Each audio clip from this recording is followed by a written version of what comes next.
This how to 1 minute will show you how to install Instagram Threads. So Instagram launched Threads and you will get the official Thread app in Play Store and App Store. So if you're an iOS user, go to your App Store and search for Instagram Threads.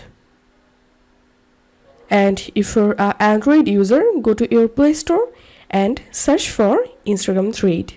And you will get the official Thread application here. And now install it for free. Once it's installed, open it.